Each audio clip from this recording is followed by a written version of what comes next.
राजस्थान के अंदर पंचायती राज चुनाव लड़ने वाले उम्मीदवारों को 439 वोट का झटका लगा है। उनकी उम्मीदों पर पानी है वो एक बार फिर गया। हर गांव से, हर ढाणी से एक आवाज आ रही थी, पंचायती राज चुनाव आएंगे, सरपंच बनेंगे, जिला परिषद सदस्य बनेंगे, प्रधान बनेंगे, प्रमुख बनेंगे। परंतु उन सब पर एक ऐसा झटका लगा है जिसकी कल्पना से भी कहीं कहीं परे था। राजस्थान के अंदर पंचायती राज चुनाव की अगर बात की जाए तो राजस्थान के अंदर पंचायती राज चुनाव की जो प्रक्रिया थी वो लगभग पूरी हो चुकी है। अब मार्च और अप्रैल 2026 के अंदर चुनाव होने, और इस चुनाव से पहले आपने देखा होगा एक शिक्षा को लेकर, एजुकेशन को लेकर और 2 से अधिक संतान को लेकर ये एक बहुत बड़ा झटका लगा है। जो उम्मीदवार पंचायती राज चुनाव लड़ने के लिए अपने कपड़े तक व्हाइट सिलवा दिए थे उनको भी बड़ा झटका लगा है।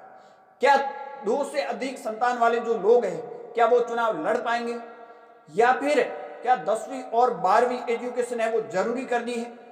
क्योंकि बात की जाए तो हाल के अंदर विधानसभा के अंदर अलग बयान आया और उसके बाद में बाहर अलग बयान आया और बजट पेश करने के बाद में अलग बयान आए। 3 बयान अलग अलग आए हैं। उसके बाद में जो चुनाव लड़ने वाले थे उनको 440 वोट से भी ज्यादा झटका लगा है। दरअसल आपने देखा होगा हाल ही राजस्थान के अंदर बजट पेश किया गया।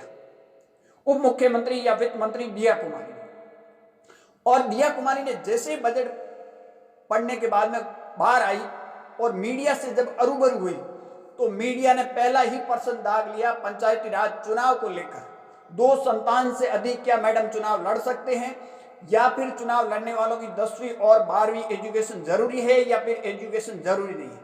मैडम ने मानो बिल्कुल मुंह बंद कर दिया और निकल पड़ी, और वो ही झटका एक लगा बड़ा झटके के तौर पर। आखिर उप मुख्यमंत्री ने इस बात का क्यों नहीं जवाब दिया? क्या ये स्थिति अभी तक क्लियर नहीं कर पाई? और एक साइड विधानसभा के अंदर खड़े होकर मंत्री ये कह रहे हैं कि कोई एजुकेशन जरूरी नहीं है, 3 संतान जितने भी है वो चुनाव लड़ सकते हैं पंचायत में। परंतु बात की जाए उप मुख्यमंत्री इस पर जवाब नहीं देते हैं, और बीजेपी के पार्टी के अध्यक्ष मदन राठौड़ कहते हैं एजुकेशन जरूरी है, 10वीं और 12वीं। बस यहीं से झटका लगा एक बड़ा। हालांकि देखा जाए तो राजस्थान के अंदर पंचायती राज चुनाव लड़ने के लिए 2 संतान, भैरू सिंह मुख्यमंत्री थे उस टाइम कानून लाए थे कि 2 से अधिक संतान वाले चुनाव नहीं लड़ सकते। ये सिर्फ छोटे चुनाव पर रोक लगी थी, एमएलए और एमपी के चुनाव पर रोक नहीं लगी थी।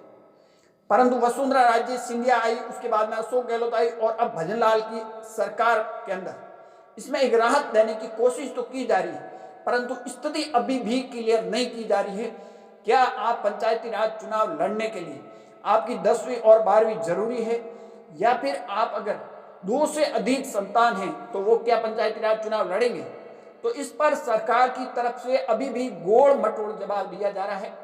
अभी तक ऐसी स्थिति क्लियर नहीं हुई है कि 2 से अधिक संतान वाले चुनाव लड़ सकते हैं, या फिर बिना एजुकेशन जिसको नहीं पढ़ा हुआ है, 5वीं है, 8वीं है, 10वीं 12वीं, क्या वो चुनाव लड़ सकता है? इसको लेकर अभी तक कोई स्थिति क्लियर नहीं हुई है।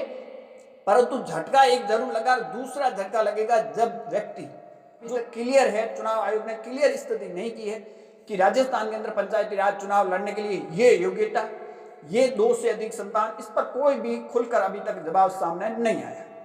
आपकी क्या राय है? कमेंट सेक्शन जरूर देना। ज्यादा जानकारी लिए हमारे यूट्यूब चैनल और फेसबुक पेज को जरूर फॉलो करें।